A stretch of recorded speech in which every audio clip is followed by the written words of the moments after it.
of any part of the country.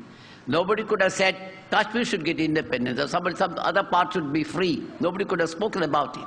And if you say anything of the kind, that would be an offense. So when Justice Ajit Singh Bains only said, one day we will be free from this, what he meant was free from oppression, free from injustice. What happened to him? He was arrested, handcuffed, a judge of the High Court handcuffed, paraded in the street and taken before the High Court. The High Court judges could not give bail. That was the law. Went to Supreme Court could not give bail. So he had to remain inside for nearly more than a year. What happened at the end of it? There was no case. This is the kind of thing that was the law. Under Tada law, over 75,000 persons were arrested. They were all kept inside. No bail was given to them. And under the Tada law, the police could extract confessions, torture, variety of ways of torture, violence in torture, all sorts of things, and then extract confessions. And ultimately, what happened at the end of, when the Tada came to an end, sometime in 1995, you'll find, at the end of it, large number of houses, people suffered, all sorts of injustice. But at the end of it, 72,000 and odd persons were just released. No trial, no case, nothing of the kind. But they suffered injustice for months together, years together inside the jail. And again, what is the conviction rate? Again, one conviction under Tada law was only 1.8%. So yet the Tada law had its effect. It made the police autocrats. The police could do whatever they liked, and none could do anything. The politicians could use Tada law for whatever they wanted, and they could arrest and keep any person behind a bar, and nothing could have been done. So in 1995, the law lapsed because there was widespread protest against this law. We all protested. Tada is a draconian law, and we don't want that kind of law. And it has not brought any terrorism down if you think of terrorism as such. So it came to an end from 1995. Then, of course, came 9/11, 2001. And what we did immediately, nothing happened in India. Whatever happened, happened in New York, World Trade Center. Yet Bush had announced, and immediately he said there will be war against terrorists. And Bush had again said, those who are not with us are against us. And we wanted to show, oh, we are with America. We are with Bush. So what we did, we brought POTA. Again, what happened in POTA? It's a versatile law and hold all law. You can arrest anyone under POTA. Again, the same thing happened, what happened under Tada law. And large number of people suffered. And they were arrested, terrorists or no terrorists, nobody knows what it was. This is the kind of law. Law was brought only to terrorize the people. See, this is relevant because today people do talk of POTA. They want a law like POTA after what happened on 7/11 in the trains in Bombay or what happened in Malagaon 2 days ago. They say without law, harsh law, we cannot control terrorism.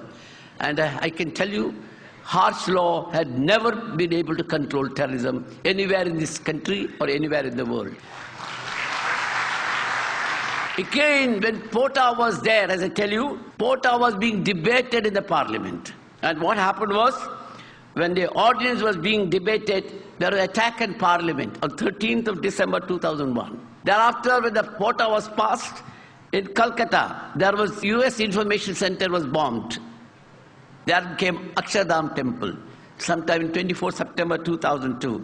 Then came Raghunath Mandir, 24th November 2002. Then we had in Ghatkopar, Mumbai, Mulund, on the 2nd of December. And then, of course, Gate of India is a very bizarre, 25th of August 2003. So, in spite of the law, whatever bomb blasts were continuing. And POTA had no effect on whatsoever. In the year 2002, according to a statement made by the Attorney General of India at that time, 4,038 terrorist-related violent incidents took place in Jammu and Kashmir, in spite of the army and other security personnel and the law.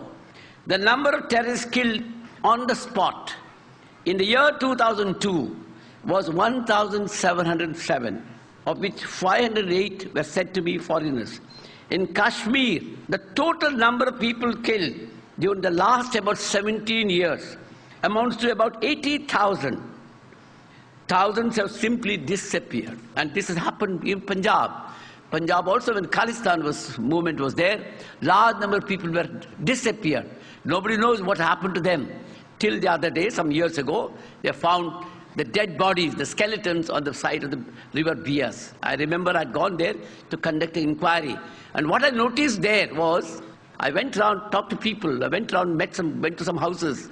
And in most of the houses, the elderly couple were there and the younger children were there. The in-between generation was not there. Nobody knows what happened to them. They were taken to the police station in the midnight, and next day they would not come back. And after 8 days or 10 days, they would be found dead somewhere here or there. This is a kind of law. So, question is, violence is a continuous thing, killing and counter-killing.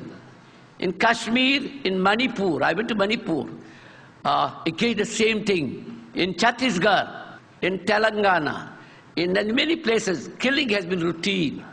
The other day, the Prime Minister suggested we should have counter-terrorist wardens. What does it mean, the counter-terrorist wardens? Who should be counter-terrorist wardens? You and I? We take the role of counter-terrorist wardens. I don't know. The Prime Minister suggested that. What happened in Kashmir? We made an experiment some years ago. We had arrested a large number of Kashmiris. They were all rotting in the jail. They were confined to the jail. And what we did was, our government said, brainwash them. Told them, you go back. And go back and tell the people they should not fight like this. They should be afraid. They should change their attitude towards India. Do that. But they said, if we go, we will be attacked. So the government, what the government did, we'll give them guns. So the people who went back were given guns. And I remember during one of those elections, our People's PUDR, the Democratic Rights Organization, brought a report. And there was voting at that time which said gunpoint, voting with gunpoint. There was an army, gunpoint from the militants. There was a gunpoint from the security force. There was a gunpoint from the military, from the other other security officials. And there was a gunpoint at by these people. Would that solve a problem? Violence against violence.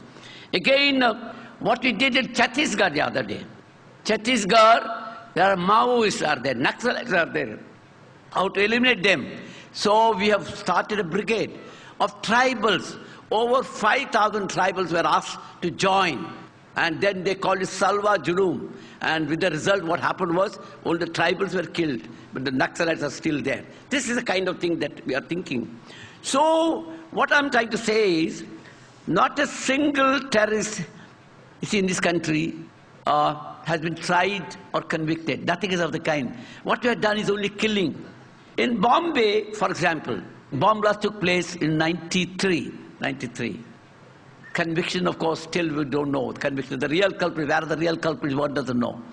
Of course, people who have been rotting in jail for 13 years and so on. Tomorrow is supposed to be the D-Day, the Judgment Day. I don't know whether the judgment will come or not. This is the kind of thing. And again, you'll find in Akshardham, there was an attack. Again, who are the culprits? They were shot dead. In Parliament attack, who are the culprits? We don't know. We shot them dead. This is the kind of thing that we are doing. So we have only violence as in answer to violence. That is always the kind of thing. Even after 9/11, what did Bush do? He declared a war. War against whom? War against terrorists. War against Osama bin Laden. What did he do? He bombarded Afghanistan. He killed large number of poor people. No one is sure whether Osama bin Laden was killed or not, but large number of innocent people died. So also in Iraq, they said, okay, Taliban are in Iraq. They also said Iraq has got what you call weapons of mass destruction. No evidence of that. And